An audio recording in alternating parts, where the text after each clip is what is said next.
I take pleasure in sending the following greeting to the United States and to the world at The large. whole issue of the world will depend upon your ability to save this continent from invasion. Public are free. Buhat noon hanggang ngayon na naitayo natin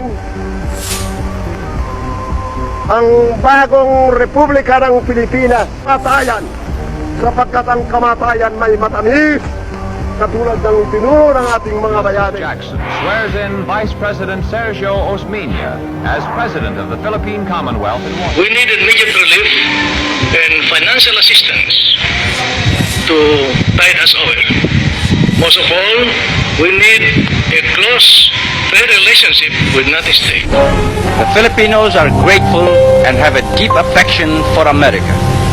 Although the color of our skin is brown, the temper of our minds and our beliefs is almost identical with yours. Strategic negotiation has been made to the effect that thousands of children are still out of school for lack of accommodation. Maybe these children are not yet of school age. In all our history as a young nation, this is the first time in which no child of school age can complain of having no place in our public school. I shall use all the force at my command to demand that the sovereign authority of the government shall be respected and obeyed. There can be no compromise with its loyalty.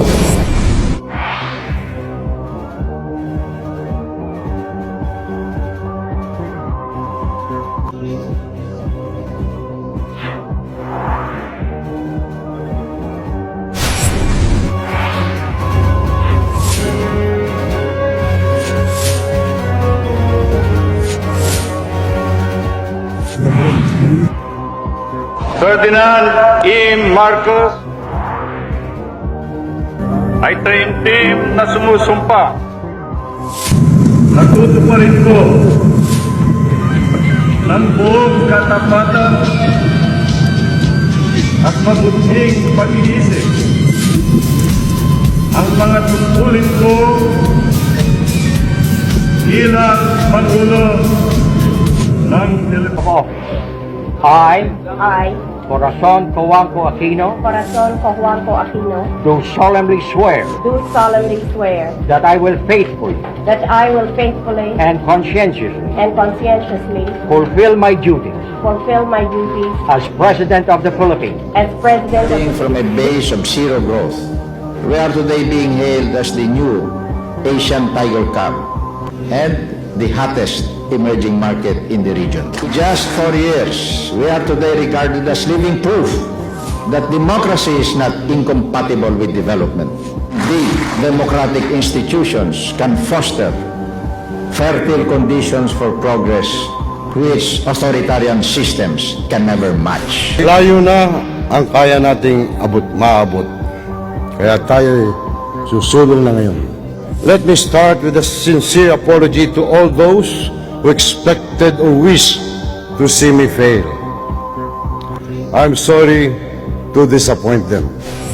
An economy that grew more than 6% last year and that has continued to work in the teeth of the biggest oil price hikes in history, while generating 4 million jobs in the last 4 years. Marked improvements in tax collections, infrastructure, housing construction, shelter security for the urban poor and indigenous peoples, and rice productivity.